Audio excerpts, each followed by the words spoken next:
Ya empezamos.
Buenas noches, nos ponemos de pie, por favor. Vamos a hacer una oración.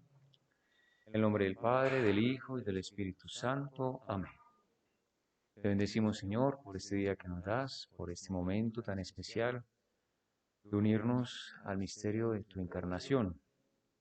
Ayúdanos, Señor, hoy a vivir un momento de diálogo contigo. Vamos a terminar de ver en este tiempo cuaresmal cómo te manifiestas a través de tu Hijo Jesucristo. Por Jesucristo nuestro Señor. Nos sentamos y los invito a disfrutar esta charla. Buenas noches para todos. Me presento, pues por si alguno no ha estado en las otras ocasiones. Yo soy Santiago, de aquí de Medellín, ordenado ya hace 11, 12 años. Por gracia de Dios, me mandaron a estudiar Sagrada Escritura a Jerusalén. Estuve ahí 7 años y ahora soy formador en el Seminario Redentoris Mater, que queda subiendo en la Vía Santa Elena. Y me han pedido el favor de hacer unas pequeñas charlas acerca de la Cuaresma, también como preparación precisamente a esta gran fiesta de la Pascua que vamos a celebrar, que ya está muy, muy, muy próxima a nosotros. Entonces ya esta es la última de las charlas. Hemos hecho otras 2 charlas en las cuales hemos querido un poquito como aclarar, poner delante de nosotros, frente a nuestros ojos, 2 realidades muy importantes de la Cuaresma. La primera charla fue un poco de su carácter penitencial, ¿no? Como la Cuaresma precisamente nos va preparando precisamente a través de la penitencia para encontrarnos con el Señor. Y la catequesis de la charla la vez pasada era un poco el carácter bautismal, en el cual hacíamos un recorrido un poco por algunos de los acontecimientos del Antiguo Testamento, como la lectura de los padres de la Iglesia es una lectura, digamos, tipológica acerca del bautismo, para que descubriéramos un poco esta riqueza maravillosa del bautismo en nuestra vida, que es precisamente este tesoro que todos en la noche de Pascua renovamos nuestras promesas bautismales. Y hoy hemos querido hacer la última catequesis, que está mucho más centrada en la Pascua. Entonces alguno dirá, pues bueno, no son catequesis de Cuaresma. Sí, pero si la Cuaresma, como ya hemos visto, es una preparación para la Pascua, tenemos que saber qué es la Pascua para saber a qué nos estamos preparando, ¿no? Para saber cómo prepararnos, ¿no? Otra vez yo hacía un ejemplo y es muy sencillo. Si yo no soy consciente o no tengo la importancia de aquello que viene, pues simplemente no me preparo. Imagínate si estás casado y tus hijos o alguno de tus hijos se va a casar, supongo que harás muchísimos preparativos, porque es un acontecimiento importantísimo en tu vida y en la vida obviamente de tu hijo que se va a casar. Pero, no sé, si la próxima semana se enfrentan, yo creo saber, el Pasto con el Tolima, no creo que sea una cosa que te prepares muchísimo para eso, porque porque no creo que sea una cosa que nos importe muchísimo. Bueno, al menos que alguno quisiera de Pasto del Tolima. No, en general es algo que no nos importa mucho. Lo mismo pasa con la Cuaresma. La Cuaresma tiene fuerza si para ti y para mí la Pascua es importante. Porque si la Pascua no es importante, el tiempo de Cuaresma no tiene mucho sentido. ¿Qué sentido tiene todas las prácticas que hacemos en la Cuaresma si al final no sabemos para dónde vamos? Por eso en esta última charla nos vamos a centrar precisamente en la Pascua, en la importancia de la Pascua para nuestra vida, precisamente para despertar en nosotros en estos últimos días que nos quedan de Cuaresma este deseo, este anhelo por llegar a esa Pascua y precisamente para prepararnos a esta Pascua que se acerca. Bien, la Pascua es el centro de la vida cristiana. Ya lo hemos visto un poco en las otras charlas, pero es importante repetirlo. No existe un cristiano sin Pascua. No existe la vida del cristianismo, la vida de fe, sin el misterio de Pascua de Cristo. ¿Qué es el misterio de Pascua? La Pascua es la muerte, la resurrección y la ascensión de Cristo a los cielos, es decir, su glorificación, que culmina precisamente con el envío del Espíritu Santo sobre la Iglesia, sobre nosotros. Es una fiesta que litúrgicamente se celebra 50 días, que empieza en el tríodo pascual, donde celebramos la pasión, muerte y resurrección de Cristo, se extiende por 50 días y termina la noche maravillosa de Pentecostés. Bien, pero la vigilia de Pentecostés y obviamente el domingo de Pentecostés. Es un misterio tan grande que la Iglesia lo celebra durante 50 días y lo prepara durante 40 días. Es decir, hay 90 días de todo el año que la Iglesia centra precisamente en este misterio de la Pascua. Aunque siempre, y lo veremos después, estamos celebrando constantemente la Pascua cada vez que celebramos una Eucaristía. Bien, pero entonces, vamos a ver, ¿cómo podemos saber nosotros que la Pascua, que esto que estamos celebrando, eso realmente era lo que Cristo quería o es algo que nosotros nos hemos inventado después? Entonces, para eso es necesario ir a mirar las Escrituras, ir a mirar el Nuevo Testamento, a ver cuál ha sido el testimonio de la vida de Cristo y de los apóstoles, a ver cuál era el centro de la vida de la iglesia primitiva y cuál era el centro de la vida de Cristo, para así también entender cuál es el centro de nuestra vida, a qué cosa nos llama el Señor.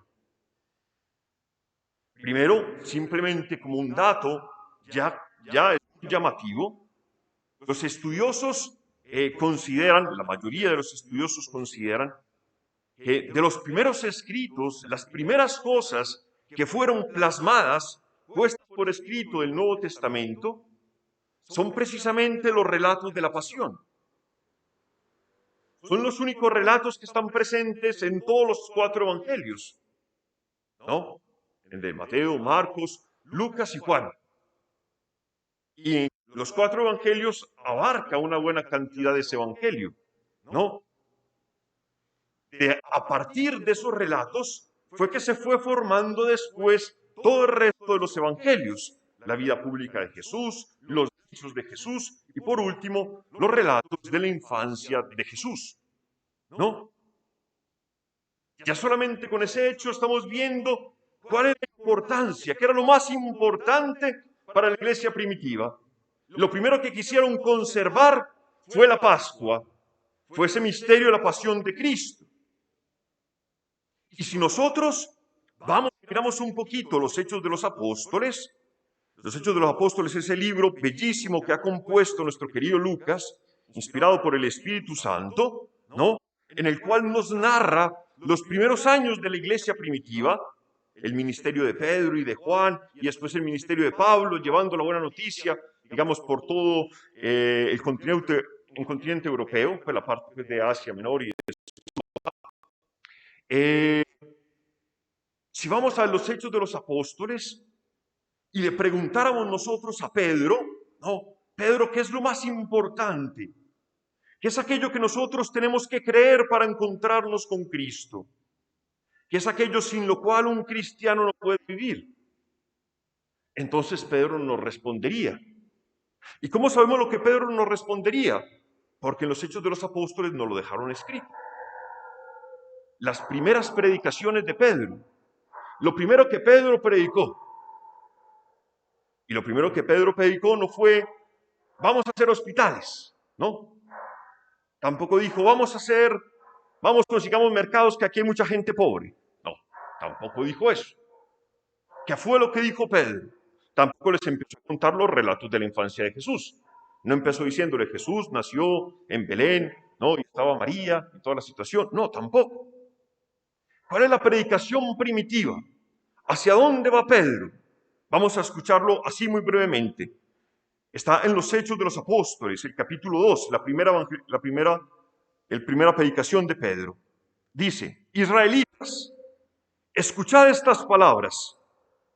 Jesús, el Nazareno, hombre acreditado por Dios ante vosotros, con milagros, prodigios y signos, que Dios realizó entre vosotros por medio de él, como vosotros mismos sabéis, fue entregado según el determinado designio y previo conocimiento de Dios.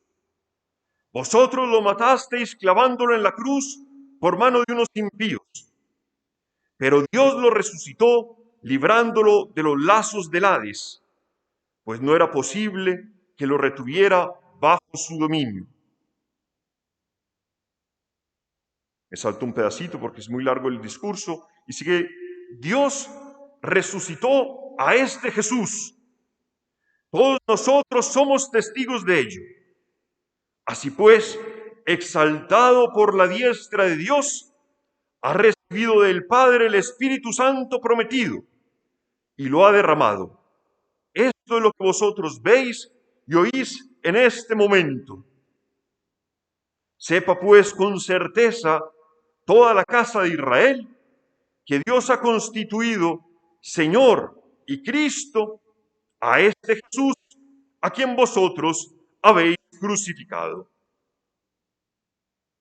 Ese era el discurso, pues lo resumí un poquito porque tiene algunas citas del Antiguo Testamento y algunas elaboraciones que hace Pedro, pero ese es el corazón de ese discurso, lo pueden ir a leer después, está en el capítulo 2 de los Hechos de los Apóstoles. ¿Y en qué se centra? En el anuncio de la pasión de Cristo y de su glorificación y del envío del Espíritu Santo a su iglesia. Y eso es lo que anuncia Pedro. Y eso es lo que anunciaban los apóstoles. Si nosotros vamos a Pablo escribiéndole a los Corintios también le dice, ¿qué predicamos nosotros? Dice, nosotros predicamos a un Cristo y este Cristo crucificado. Y más adelante en esa misma carta dirá, si Cristo no ha resucitado, vana es nuestra fe. Si Cristo no ha resucitado, nosotros somos los hombres más desgraciados y permanecemos en nuestros pecados. O sea que toda la predicación, el inicio de la predicación, el querigma primitivo, aquello que ha movido precisamente a la gente a convertirse, lo que ha movido precisamente, ha llevado esta buena noticia del amor de Dios a todas las naciones, ha sido la proclamación de la Pascua.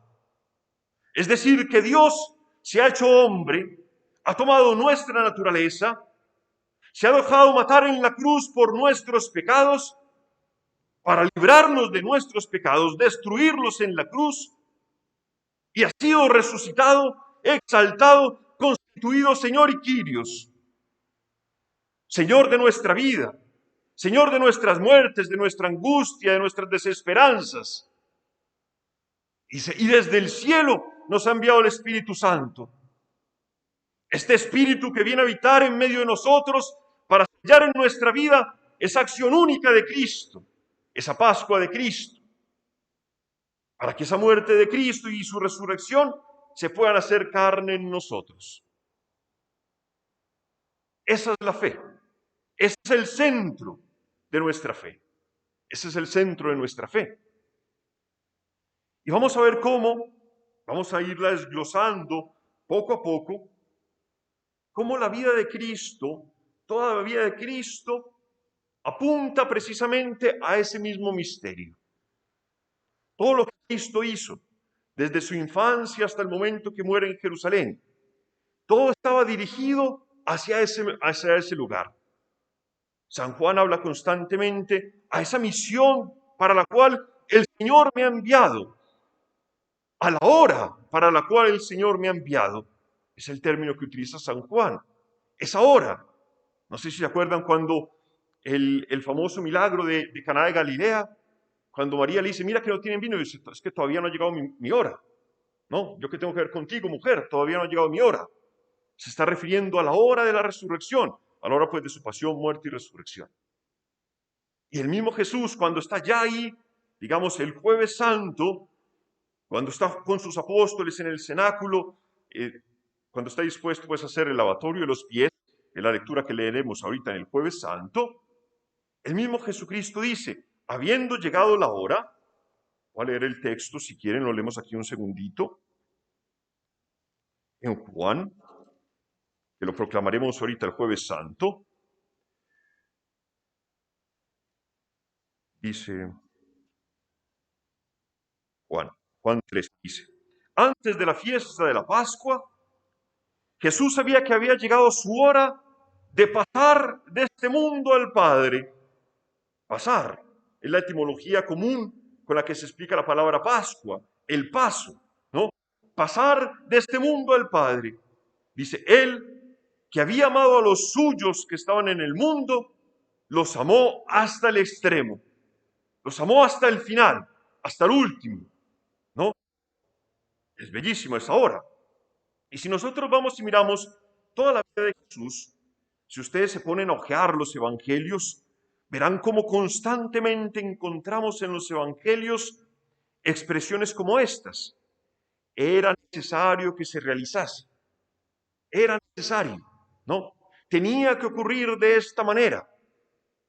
Porque todos los evangelistas lo que están narrando es precisamente que Jesucristo no ha venido al mundo por casualidad. Y Él no llegó al mundo para ver a ver qué hacía aquí. No. Jesucristo fue enviado al mundo por el Padre con un plan de amor maravilloso, un diseño de Dios que ya tenía con el hombre. Y Jesucristo cumple precisamente ese diseño que ya Dios había anunciado en el Antiguo Testamento. Por eso todas las Escrituras, todo el Antiguo Testamento es un anuncio, es una profecía de aquello que ocurriría con la vida de Jesús. Jesús vendría a cumplir todas las promesas que Dios había hecho a su pueblo en el Antiguo Testamento. El mismo evangelio de hoy, que se proclamó para la liturgia de hoy, claro que los liturgistas quitaron el final, no sé por qué, después de que se dice lo de José, ¿no? José, no temas tomar a María y al niño, ¿no? Y después termina el texto y dice, todo esto ocurre para que se cumpliera lo que estaba escrito en el profeta Isaías. La Virgen dará a luz un niño y le pondrá por nombre Emmanuel. ¿No? Así está toda la escritura llena de era necesario. Así se cumplirían las escrituras, porque toda la vida de Cristo estaba dirigida hacia allá. El mismo Jesucristo lo anuncia a sus apóstoles. Por 3 veces les dice, es necesario que yo vaya a Jerusalén, allí seré entregado, allí me matarán, ¿no? Pero al tercer día resucitaré. Lo anuncia por 3 veces a sus apóstoles. Constantemente lo está diciendo. Es necesario que vamos a Jerusalén. En el relato de la transfiguración, por ejemplo, ¿no? El relato que cuenta Lucas, dice que cuando Jesús se le aparece al lado Moisés y Elías, dice que él está hablando con ellos acerca de su éxodo, es el término que utiliza, pues el término griego, acerca de su salida, es decir, de su subida, de su ir hacia Jerusalén en función de ir al Padre, de ese paso al Padre del que hablaba Juan, ¿no? O sea, de su Pascua. Es decir, que si nosotros vemos uno por uno toda la vida de Jesús, veremos que toda esa vida de Jesús está dirigida, direccionada a que se realice en el misterio de Pascua. Entonces, si el misterio de Pascua es el centro, todo lo que hay en el Evangelio solamente se debe leer a través de esa luz. De hecho, todos los evangelios han sido escritos a la luz de la Pascua. Bien, supongo que saben, o si no, pues se los digo yo ahora, ¿no? Nosotros no podemos suponer que nuestro querido Pedro estaba con una libretica mientras que Jesús hacía el sermón de la montaña, ¿no? Entonces estaba Pedro ahí. Jesús, espérate un momentico. ¿Cómo fue la última idea? Sí. Juan, copia, hermano, que a mí no me alcanza. No estaban obviamente copiando, y mucho menos pues tenían forma de registrarlo en aquel tiempo. No tenían pues los celulares para sacarla, ni mucho menos, ¿no? La iglesia primitiva, los apóstoles, todo eso que ellos han recibido, lo han guardado en su corazón, lo han empezado a transmitir primero oralmente, a través de las catequesis, a través de la predicación, y solamente después, precisamente para que no se pierda esa riqueza de la tradición oral, empiezan a ponerlo por escrito. Y cuando ellos colocan por escrito los relatos de la vida de Jesús, cuentan los hechos de la vida de Jesús, los acontecimientos de la vida de Jesús, pero no lo cuentan como contando una noticia, ¿no? El Evangelio no son crónicas de Jesús, es decir, no está escrito desde principio a fin todo lo que Jesús hizo, no es una biografía de Jesús, no. Los Evangelios son una proclamación de Jesucristo como el Señor, que este Jesucristo es el Hijo de Dios, el Mesías, el que el hombre estaba esperando. Entonces, cuando los evangelistas escriben los acontecimientos reales que vivió Jesús, los escriben, pero a la luz de la Pascua. O sea, lo escriben para que aquel que lo lea pueda descubrir en esos acontecimientos a ese Cristo resucitado.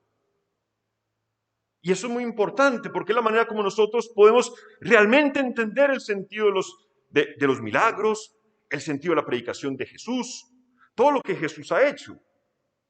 Si perdemos de vista la Pascua, el fin, se nos oscurece todos los evangelios y terminamos haciendo lecturas muy raras del evangelio, como hay algunos han hecho lecturas muy raras del evangelio, buscando ahí lecturas, no sé, comunistas o lecturas de cualquier tipo, ¿no? O que Jesús era un superliberador, ¿no?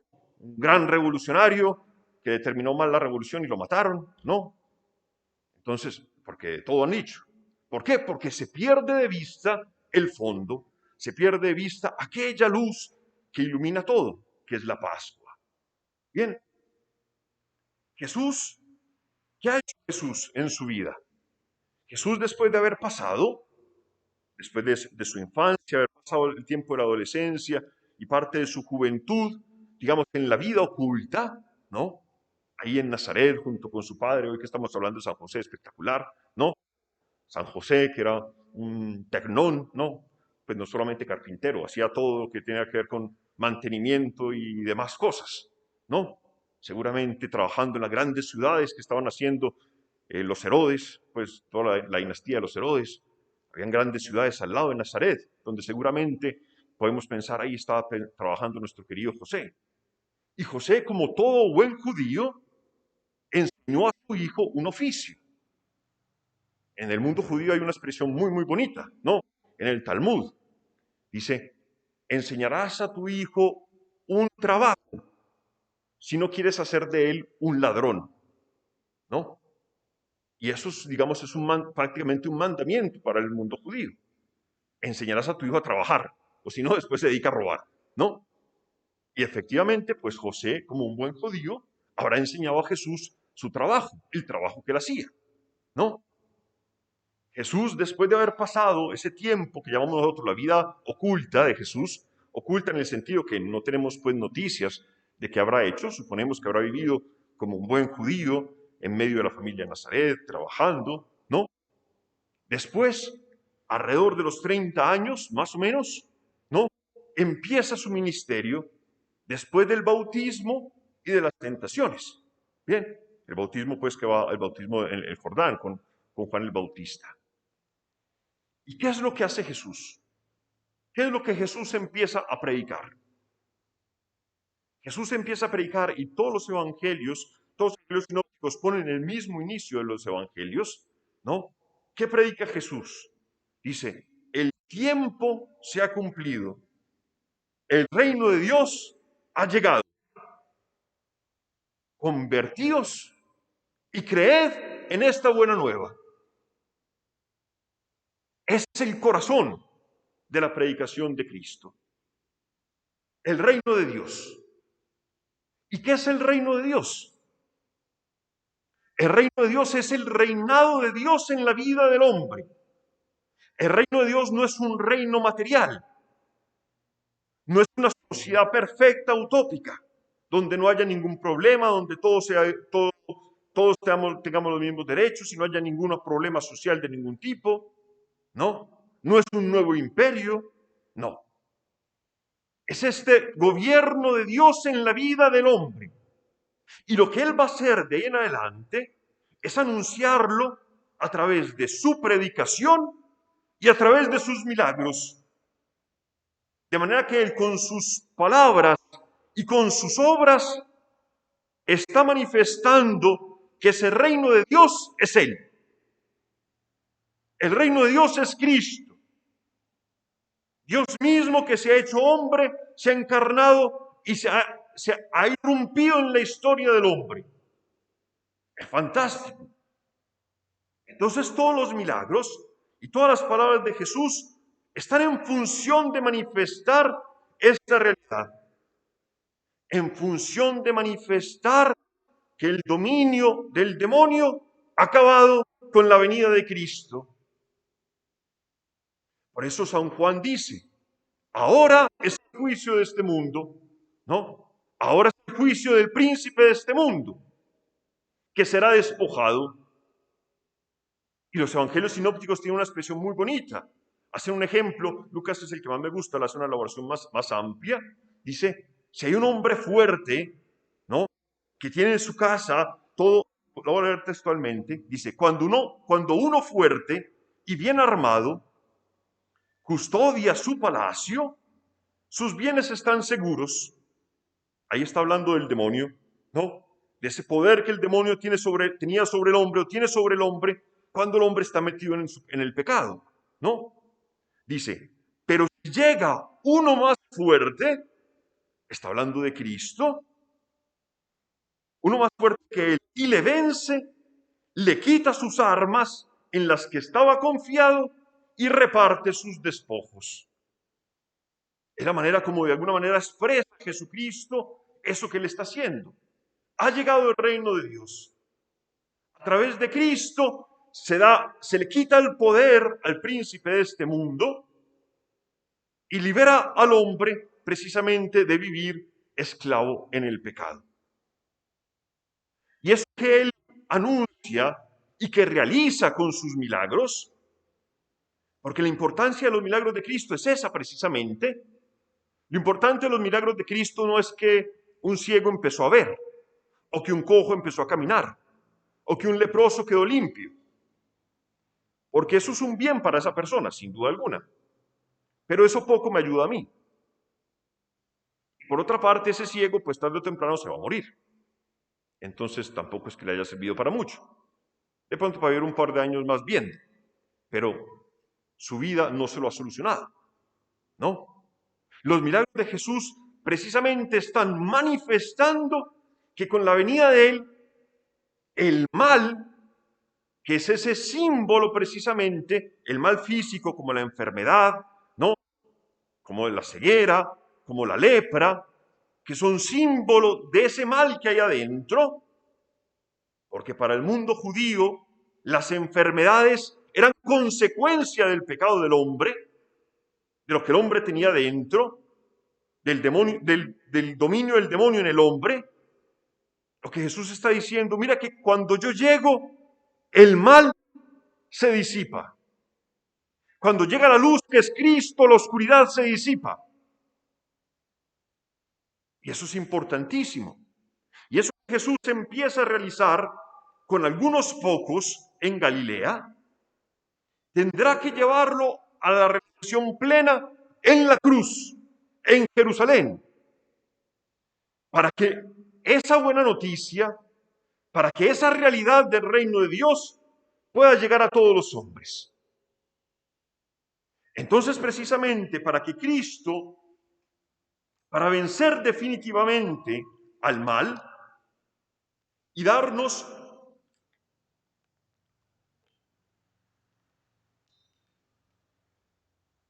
el ingreso a la vida eterna, abrirnos las puertas del cielo, Cristo ha muerto y ha resucitado, precisamente para sacarnos a ti y a mí del dominio de ese poder del demonio y del mal, del pecado. Eso es lo que está en todos los evangelios. Eso es la proclamación que todos los evangelios quieren hacer. Por eso todos los evangelios terminan en la muerte y resurrección de Cristo, porque hacia allá nos dirige el Señor.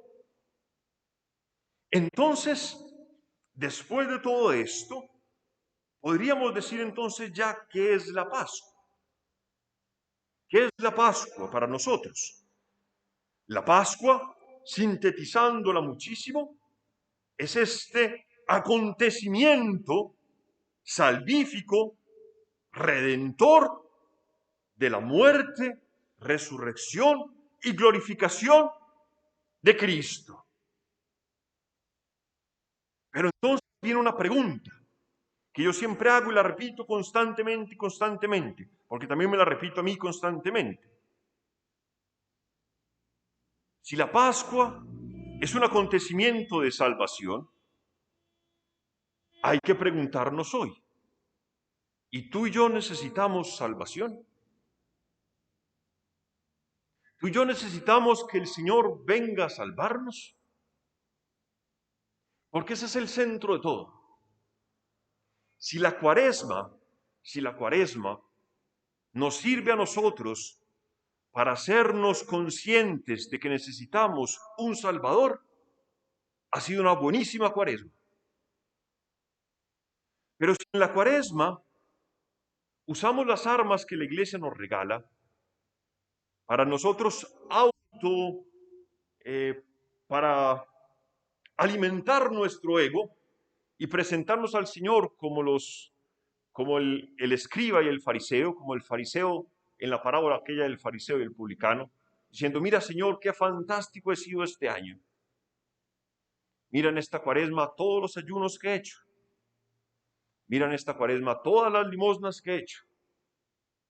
Mira en esta cuaresma todo lo que he rezado. ¿Se acuerdan cómo termina esa parábola? Dice que el fariseo baja sin ser justificado, ¿no? Porque entre otras no necesitaba liberador. Él fue allá a mostrarse a sí mismo. Señor, qué fantástico soy yo. Gracias por mí. Porque es que yo soy fantástico, ¿no? ¿No? Esa no es la cuaresma. La cuaresma precisamente nos invita a ti y a mí a poder reconocer en nuestra vida que nuestro corazón se encuentra esclavo y necesitado de un Salvador. Porque como dice Jesucristo, y lo repite muchas veces en los evangelios, Él no ha venido para los justos, sino para los pecadores. No he venido por los sanos. El médico no viene para los sanos, viene para aquellos que se encuentran enfermos. Por eso la predicación, por eso la Pascua, viene a buscar precisamente aquel que esté necesitado, aquel que se encuentre necesitado de un Salvador, aquel que se vea en su vida esclavo de sus pecados, a lo mejor esclavo de sus vicios, o que se encuentre que es incapaz de amar a su esposa o incapaz de amar a su esposo, o que quisiera cambiar tantas cosas en su vida y no puede, o que se encuentra angustiadísimo por la situación económica, por la situación esta del COVID, por la salud, por lo que sea, o porque se le ha muerto un familiar y está una tristeza enorme que no sabe para qué seguir viviendo. Para el hombre que sufre, para ti y para mí, viene la Pascua. Por eso creo que lo decía la vez pasada, a mí me gusta muchísimo una expresión del Seder Pascual de los judíos. Los judíos cuando celebran la Pascua tienen una expresión que para mí es maravillosa. Dice, aquel que se encuentre esclavo, venga a hacer Pascua con nosotros. Y me gusta muchísimo esa expresión porque me parece que ese es el corazón, el centro de la Pascua. El que se encuentre esclavo, venga a hacer Pascua con nosotros. Y por eso, si un esclavo le anuncian que viene su liberación, vive esa Pascua como nunca. Y ahí es donde uno se pregunta, ¿por qué tantas veces nosotros vivimos la Pascua como una cosa más? Como algo que, pues sí, pues ya llegó Semana Santa, pues ya tocan las procesiones. Bueno, este año no hay, pero bueno, si hubieran procesiones, no, ya toca, pues toca las 7 palabras, tocan las ceremonias, a Jesús lo enterramos, lo llevamos en el sepulcro, hacemos lo que haya que hacer. Tocó, listo, pasó y listo, nada más. Pero realmente tenemos en nuestra vida esa ansia, ese deseo de que venga la Pascua, ese deseo que el Señor me salve y me rescate. Eso es muy importante, eso es central, porque la Pascua, y vamos ya, digamos, concretizando ideas, es precisamente ese paso. Pascua viene una palabra hebrea, ¿no? Pesaj, que se ha explicado de distintas maneras, pero bueno, digamos, la explicación más común es aquella del paso. Dios, ¿qué pasa? Bien. Entonces, la Pascua es el paso de la muerte a la vida, el paso de la esclavitud a la libertad, el paso del pecado a la justificación, el paso del hombre viejo con sus obras de muerte a un hombre nuevo, donde sea Cristo quien vive en el hombre, a estas primicias de la vida eterna. Eso es la Pascua. La Pascua no son solamente los ritos están en función de que esa realidad se pueda hacer carne en tu vida y en la mía. Pero si los ritos y lo que hacemos no nos ayuda a que esa realidad se haga carne en mí, poco ayuda a un rito. Los ritos no es para conservar una tradición. Los ritos y los sacramentos con mucho más plenamente, lo que hacen es precisamente intentar en nuestra vida, a través de esos ritos y a través de los sacramentos, el Espíritu Santo actúa en nuestra vida haciendo carne aquello que celebramos. Entonces, sigo un poco adelante, antes de meterme con los sacramentos, para decir una palabrita sobre ellos.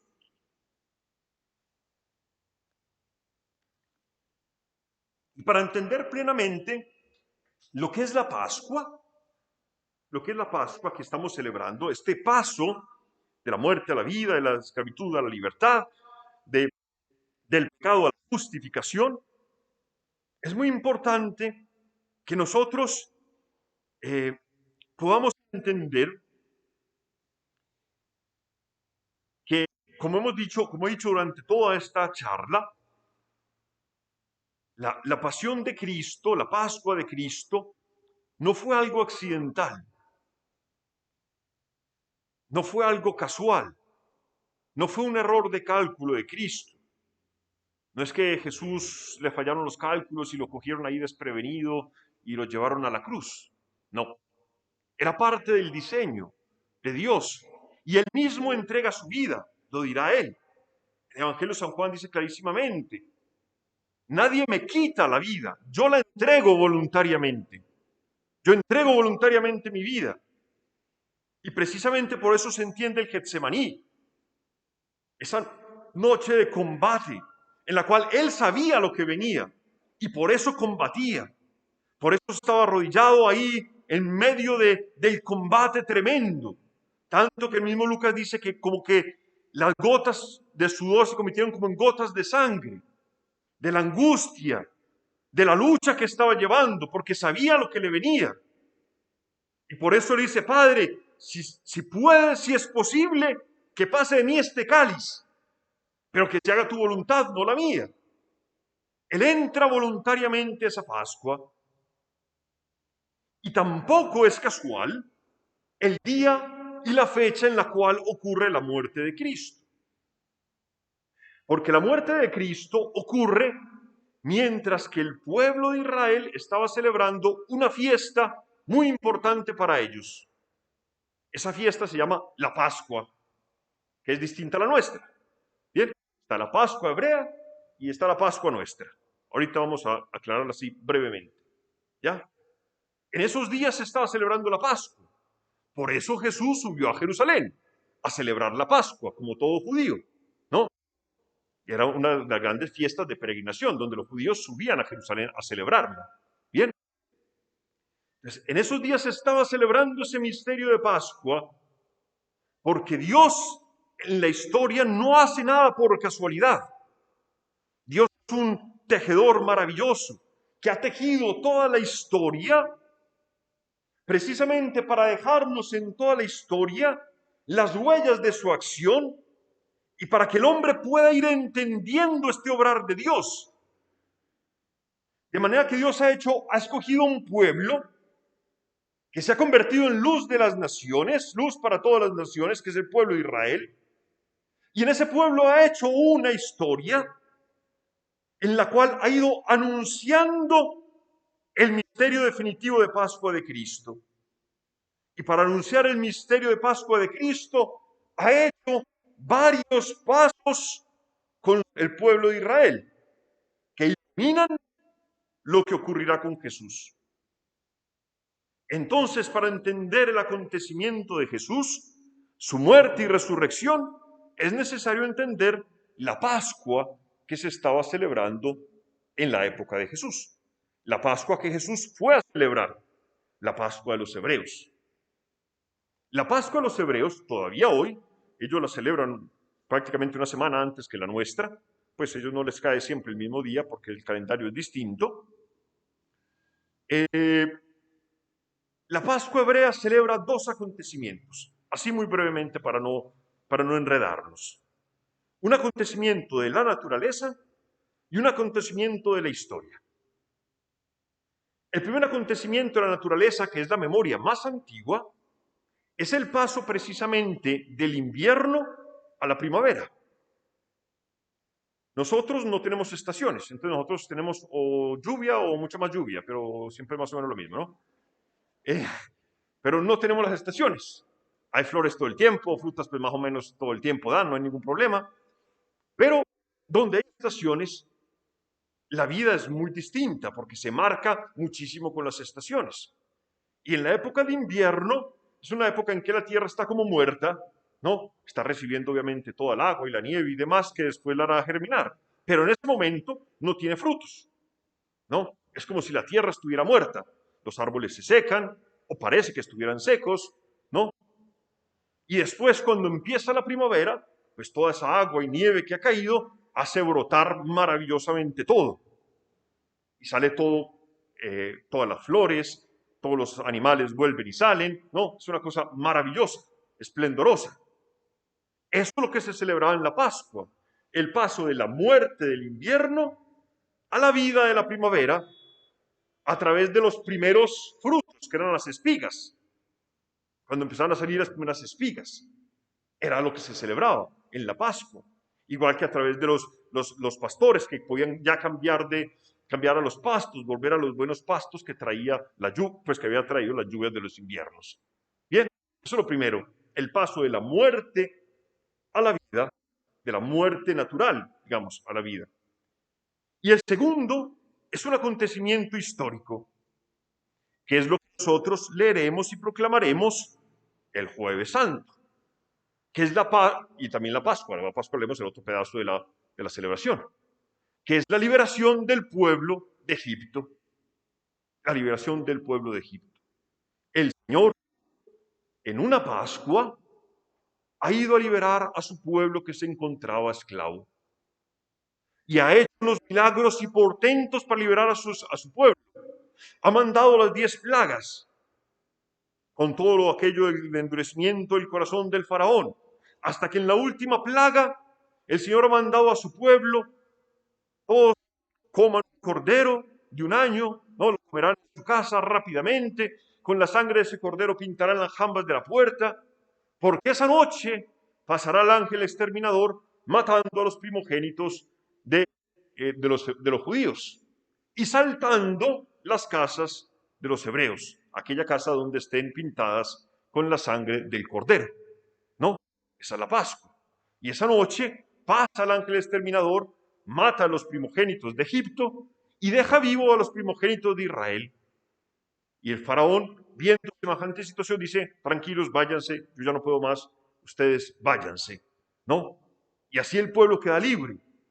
Después continúa, el faraón se arrepiente y sale detrás de ellos. Bueno, conocemos el resto de la historia. Moisés con su bastón, con el báculo que el Señor le concede abrir el mar en dos, pasa el pueblo de Israel. Cuando el ejército del faraón lo persigue, el mar se cierra y acaba, digamos, con sus enemigos. Y ahí, digamos, ese acontecimiento de liberación del pueblo de Israel, de pasar de la esclavitud a la libertad, es la Pascua que el pueblo de Israel celebra desde hace más de 3.000 años, ¿no? Digamos, 1200 por ahí, es la fecha donde normalmente se pone la salida del pueblo de Egipto.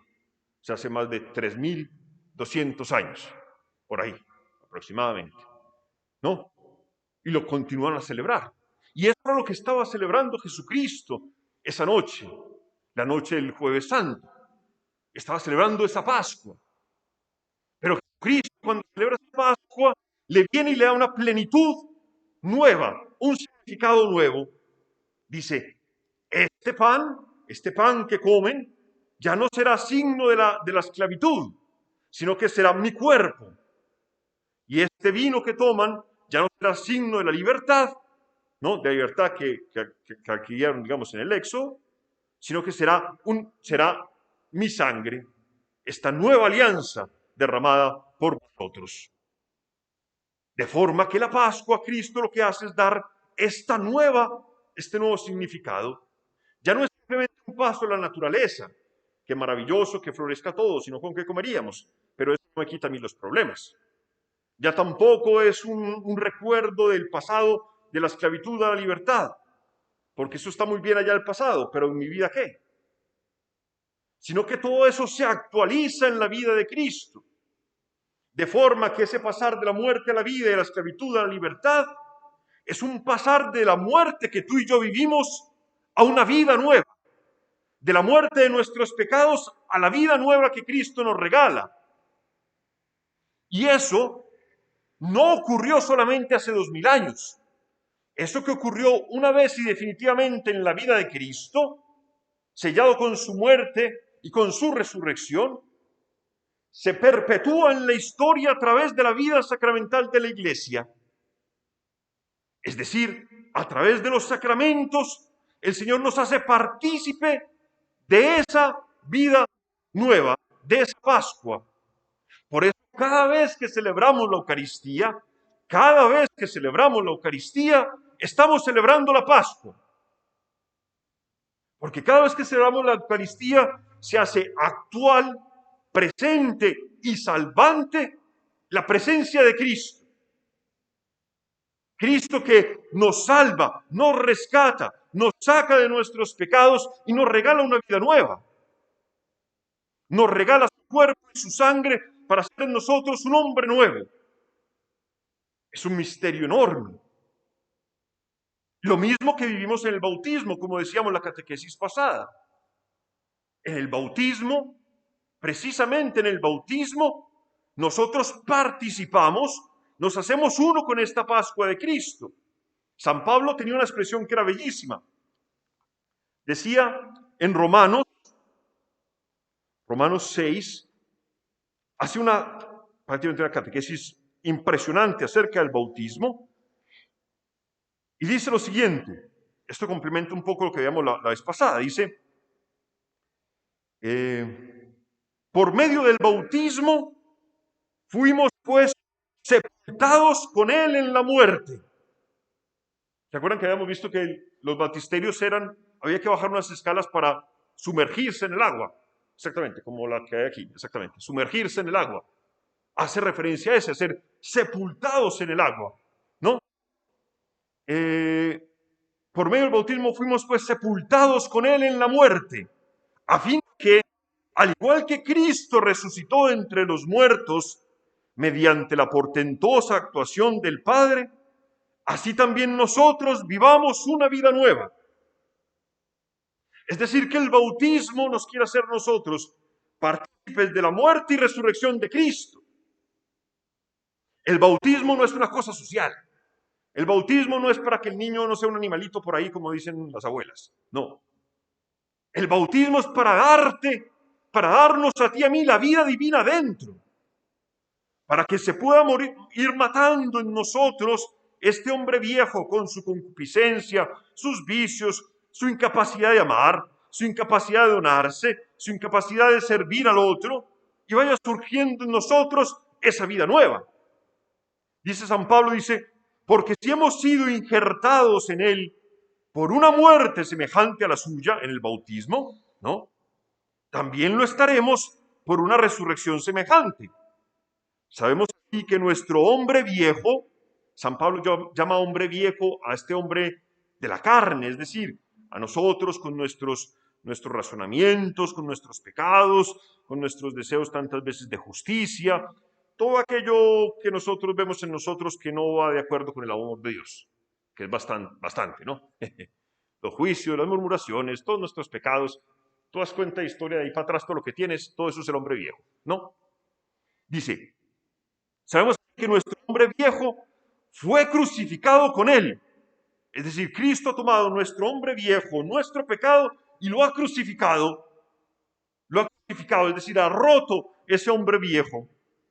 Fue crucificado con él, a fin de que fuera destruida nuestra naturaleza transgresora y dejáramos de ser esclavos del pecado. Eso es bellísimo. Significa que Dios, a través del bautismo, poco a poco en nuestra vida, porque el bautismo no es una cosa de una vez para siempre, sino que es un camino, es unas aguas que van bañando nuestro ser durante toda nuestra existencia, poco a poco nos va haciendo libres de nuestros pecados. Entonces el Señor nos invita precisamente por eso a renovar el bautismo, a pedir al Señor que vaya matando a este hombre viejo, este hombre esclavo, para poder vivir en su libertad. Pues el que está muerto queda libre del pecado. Y si hemos muerto con Cristo, creemos que también viviremos con Él. Pues sabemos que Cristo, una vez resucitado entre los muertos, ya no vuelve a morir.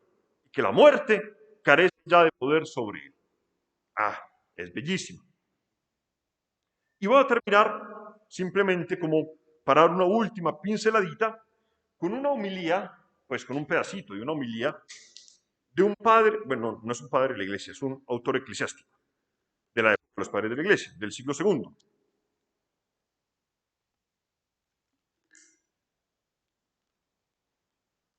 Un autor muy famoso que se llama Melitón de Sardes.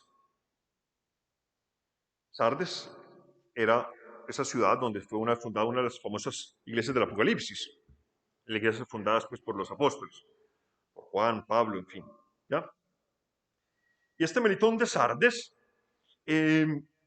escribe una homilía bellísima. Son varias homilías que escribe sobre la Pascua. Yo traje solo un pedacito de esta homilía de la Pascua, donde él nos manifiesta lo que hace la Pascua en nosotros, para ver si, terminando, digamos, con las palabras de este hombre sabísimo, que era Melitón de Sardes, digamos, el Señor nos inflama nuestro corazón de deseos de celebrar esta Pascua. este año. Que en definitiva para eso hicimos estas catequesis, para que el Señor nos dé un poquito de deseo de encontrarnos con Él, ¿no?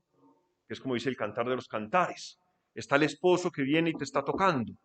Se acerca el esposo, pero no sabemos si la esposa está despierta o si la esposa quiere dejar entrar al esposo, ¿no? Porque no es problema que el esposo no pase, el esposo siempre va a pasar.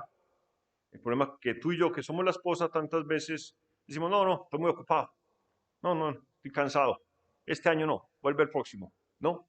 Y no lo dejamos entrar. Entonces, bueno, vamos adelante. Dice este Melitón de Sardes, dice, muchas predicciones nos dejaron los profetas en torno al misterio de Pascua. Es decir, muchas cosas nos dejaron los profetas del Antiguo Testamento hablando sobre la Pascua, que es Cristo, a quien sea dada la gloria por los siglos de los siglos. Amén. Por su parte, Él, o sea, Cristo, vino desde los cielos a la tierra a causa de los sufrimientos humanos. O sea, Cristo ha venido por nosotros porque nos ha visto sufriendo, porque nos ha visto necesitados. Se revistió de la naturaleza humana en el vientre virginal y apareció como un hombre. Hizo suyas las pasiones y sufrimientos humanos, con su cuerpo sujeto a la pasión, y destruyó las pasiones de la carne, de modo que quien por su espíritu no podía morir, acabó con la muerte homicida.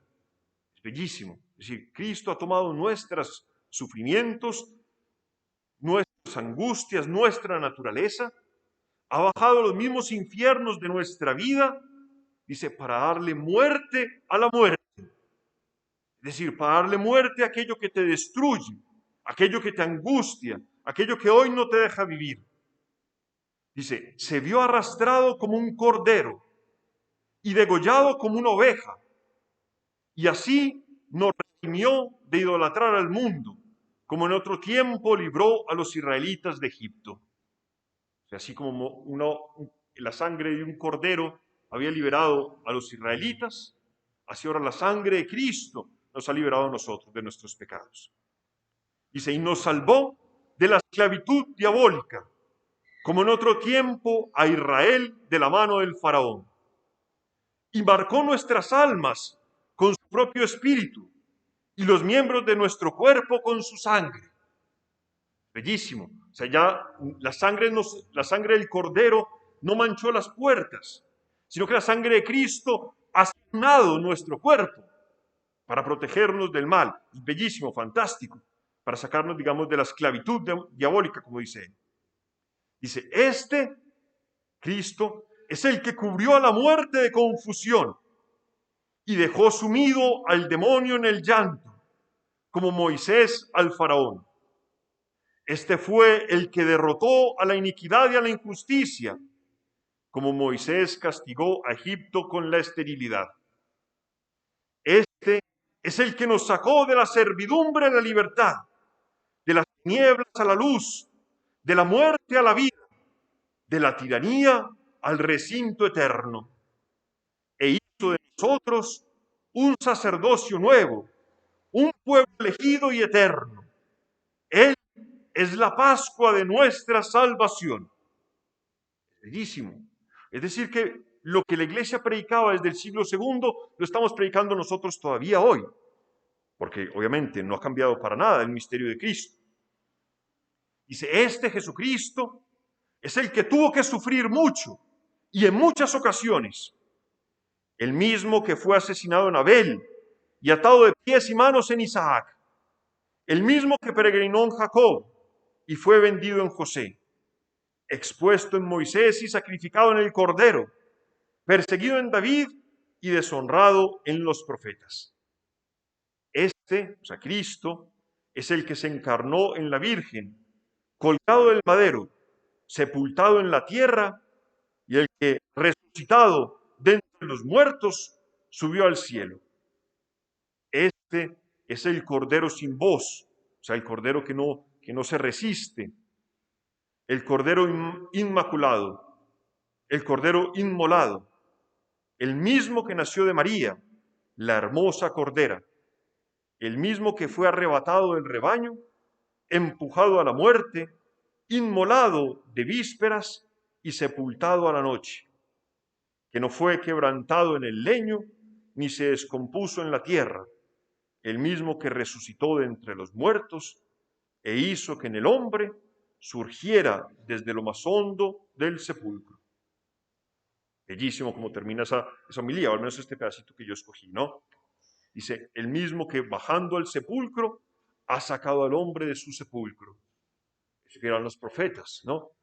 Y lo hemos leído estos días, las lecturas de los profetas. Dice, se oirá, ha llegado el momento en que se escucharán, los sepulcros escucharán mi voz y los muertos resucitarán.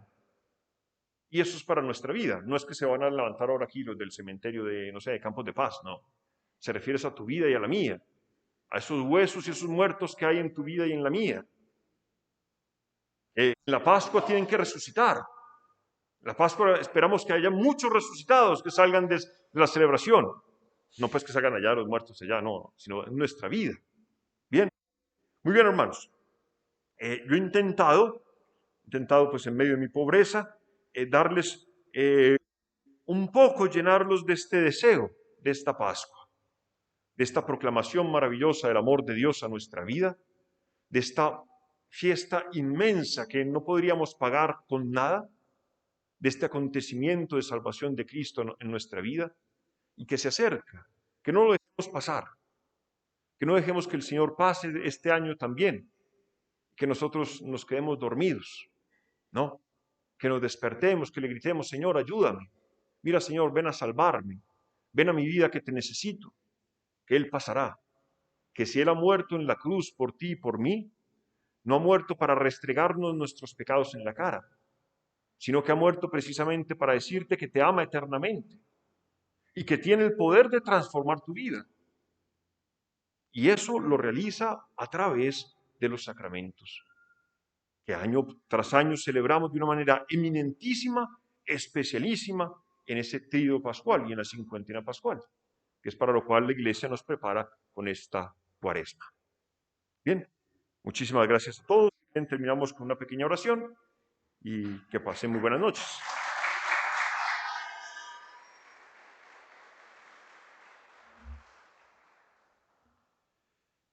Te damos gracias, Señor, por tu amor. Te pedimos que nos concedas en nuestro corazón el deseo de la Pascua, que puedas venir, Señor, y rescatarnos, salvarnos de nuestros pecados. Pero te lo pedimos con la oración que tu Hijo nos enseñó. Padre nuestro que estás en el cielo, santificado sea tu nombre. Venga a nosotros tu reino. Hágase tu voluntad en la tierra como en el cielo. Danos hoy nuestro pan de cada día. Perdona nuestras ofensas, como también nosotros perdonamos a los que nos ofenden. No nos dejes caer en la tentación y líbranos del mal. Hasta luego. Con mucho gusto. Yo quiero tomar la palabra en nombre de la comunidad y agradecerle de corazón al Padre Santiago por estos 3 momentos tan bonitos que nos ha regalado y nos han preparado para vivir el misterio pascual en esa profundidad de enseñanzas y con el amor con que lo ha hecho. De verdad que Padre Santiago, a nombre de la comunidad, Dios le pague por dar el sí y por compartirnos todo lo que el Señor ha obrado en usted y todo lo que ha madurado a lo largo de sus estudios y su oración. Dios le pague de corazón. Muy bien.